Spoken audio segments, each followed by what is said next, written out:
Let me first say how pleased I am that I am with you. I had hoped to be at earlier Evora conferences, but I never managed. So finally, the fifth time, I did. Are at least two reasons why I'm very pleased I'm here. First is seeing the gender imbalance in the room. That's, for me, this minority experience is very familiar to me. As a father with 3 daughters, I have spent most of my life in this kind of minority setting, and so it comes very natural to me.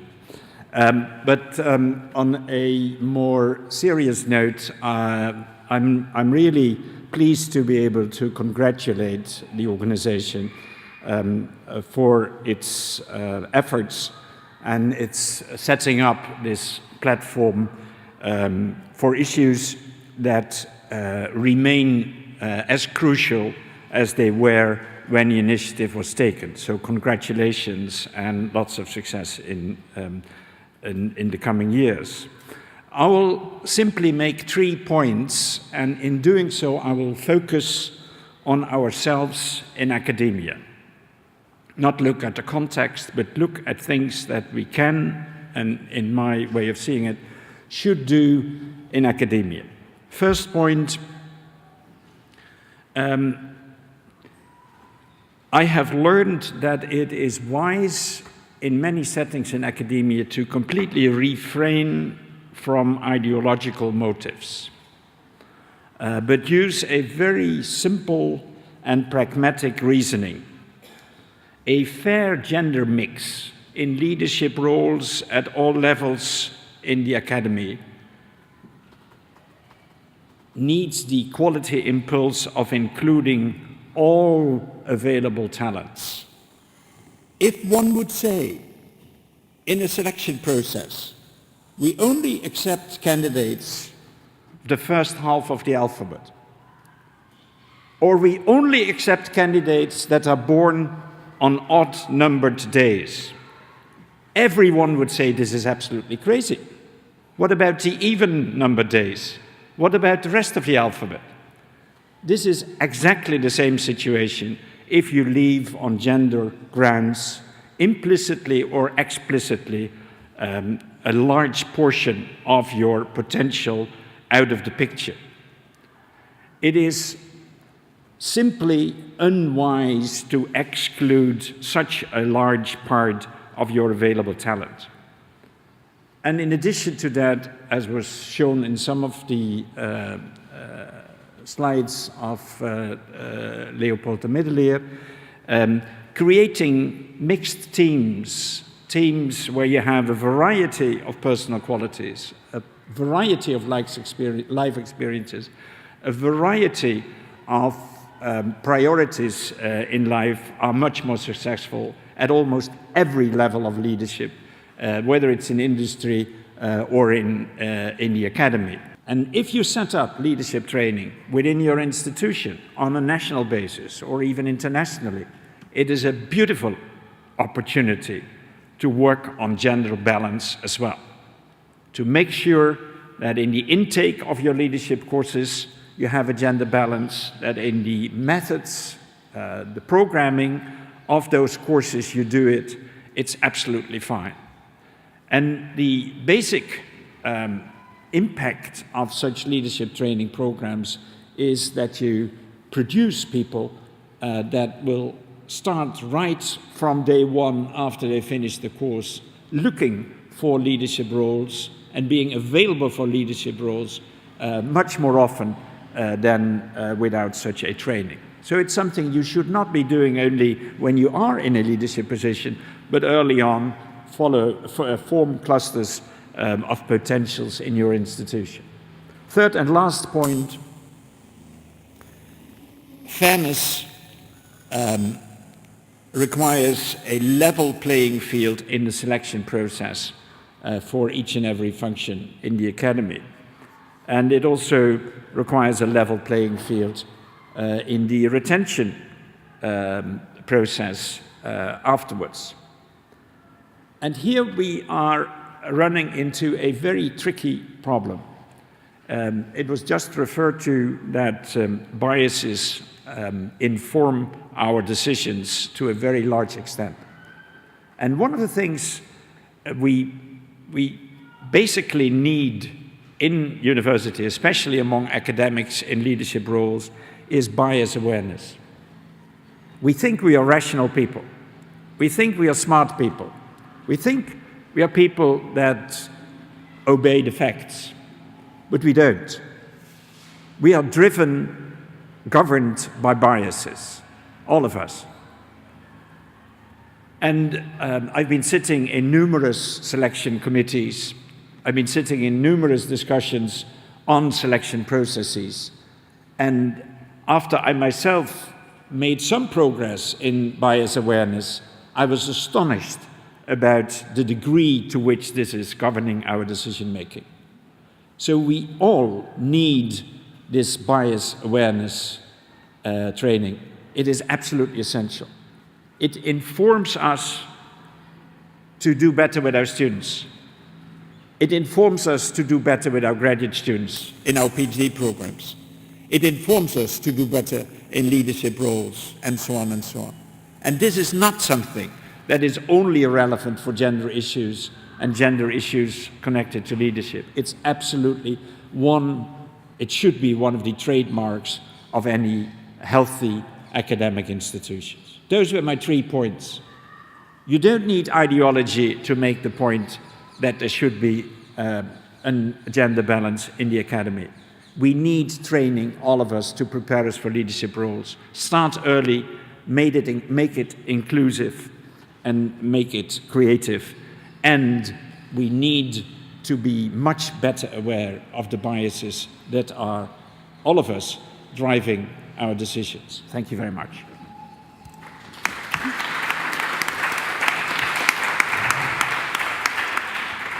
Thank you very much, Sijbolt. Now I think we have the whole range from very, very early education up to leadership training and training in leadership itself. I think on this horizon which was open to us, there will be and should be a lot of questions or asks for addition. Who will start? Nobody. Gülsün, please. Do we have a microphone?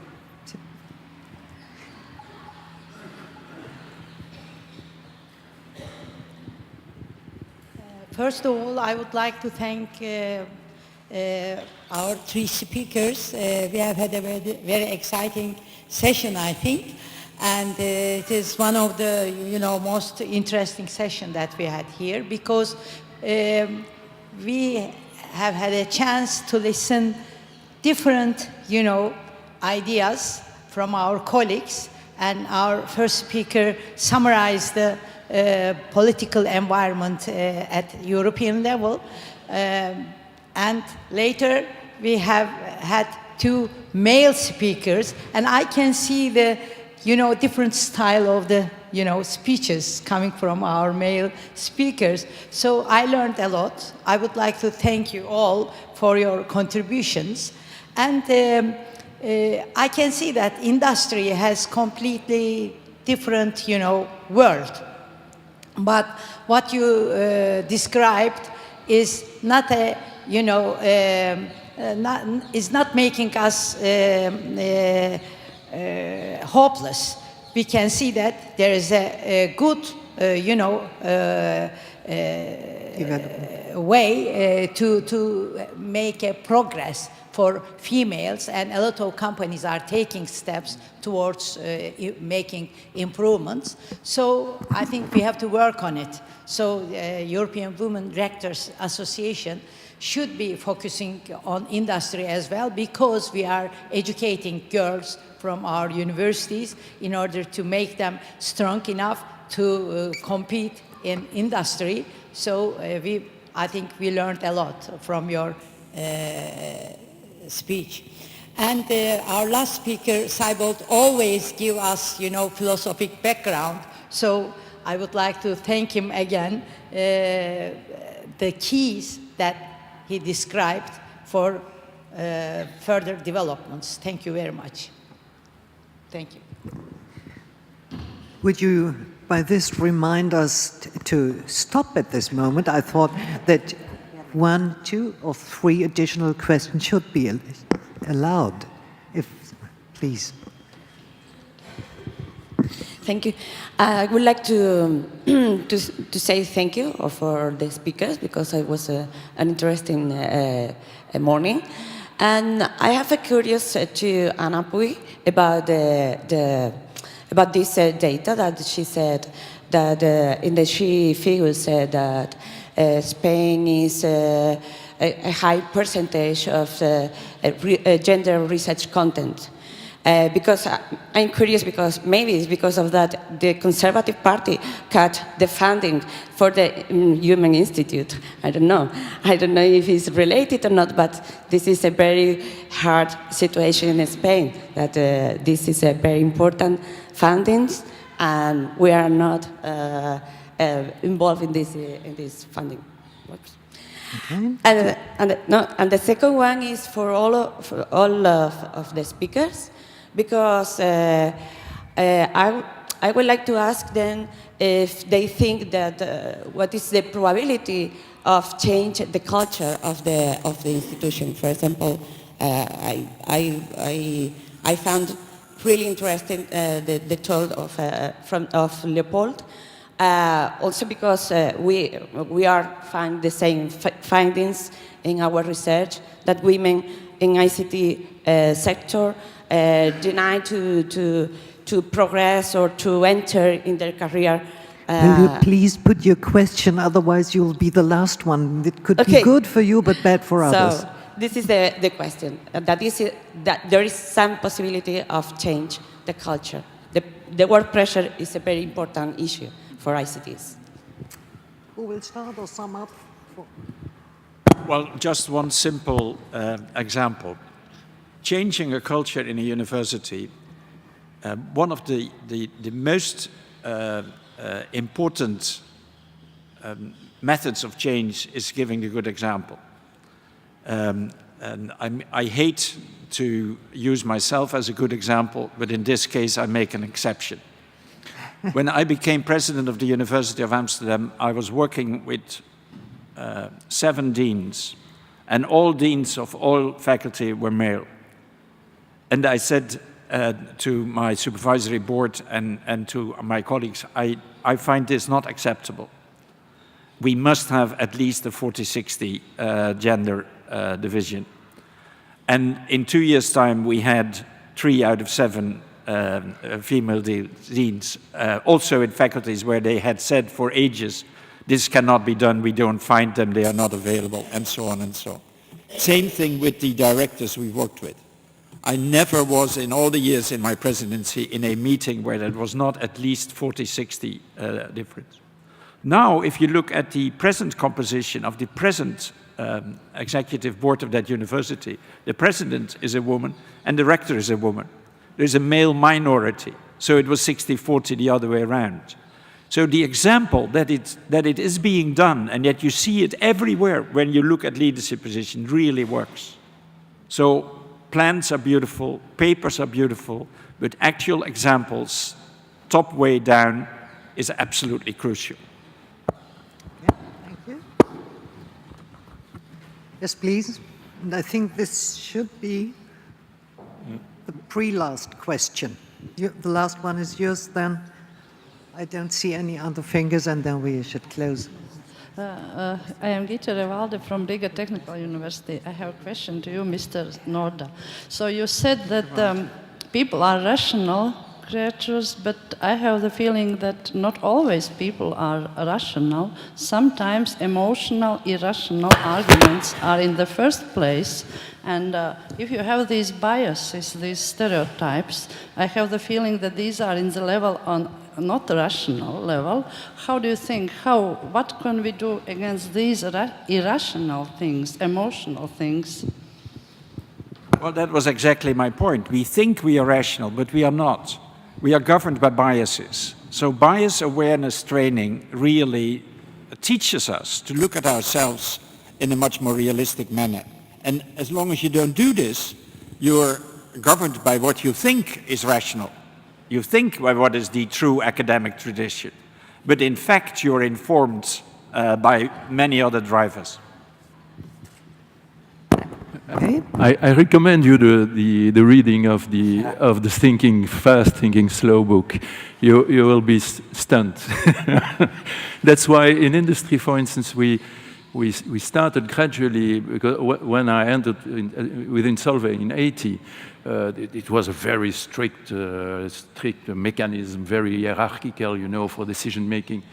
And it evolved in groups. And in groups, you very fast understand that you need diversity. Otherwise, it's the decision of one guy, or at the point, no woman. Because it took something like 20 years to start to implement. In between '81, I joined the company, to 2001, when was the first program installed. So 20 years, that's a lot. I often say 10 years to install sufficient amount of toilets in the buildings, you know. Well, no, it's not kidding, huh? It's about respect for people, and just the basic respect was not there. And that was just done before it was done before, and where is the problem, you know? Okay, last question before I give the last word to the defendants, the speakers themselves. Okay, thank you to all of you. My question is to Mr. Leopold. We are mentioning about always in engineering, STEM education. Do you think it could be better to talk about STEM plus A, which means fine arts or art? We can quite easily add this to our curriculum, because engineering and manufacturing industry is a man-dominant world. So this could be a nice chance for us to start changing their ways of thinking, and we can move from mechanistic view, Cartesian view of engineers, to holistic, human-centered view. So empowering women in engineering could be a nice... So always we mention about STEM, but we need to include life sciences, all these biases in psychological studies. So why in engineering we always talk about STEM education? We need... It could be... Do you think that we can quite easily add fine arts or artistic studies to this education? You know, I started my speech saying I was biased, STEM biased. That's true. But what's the good news for what you say is that there is an increasing value set by industry on your A through the packaging of things is very important. How to manage the architectures of systems is more and more important. And there is as much value in the form factor of your object than in the content of your object nowadays. Why do I pay my iPhone $300 more than... There is no reason, you know? And so the reason is that there is a marketing thing, there is a way to present things, aesthetic things around. So that's evolving, but I can guarantee you it will take a lot of time, because that starts with consumer goods, businesses, but to reach industry, oh my God, it will take time, even if it's important. You see, I see that in a company, the A is important, but it's something you do in parallel to industry, you know? You promote the arts, or you give incentive to artists, that's okay. And they, from time to time, they can come and put their paintings on the wall, but it's not yet embedded in the culture. And long time, but I think the premises are there. Your idea is very good. Okay. So, before I give you the chance to have some coffee, again, last word, Sijbolt.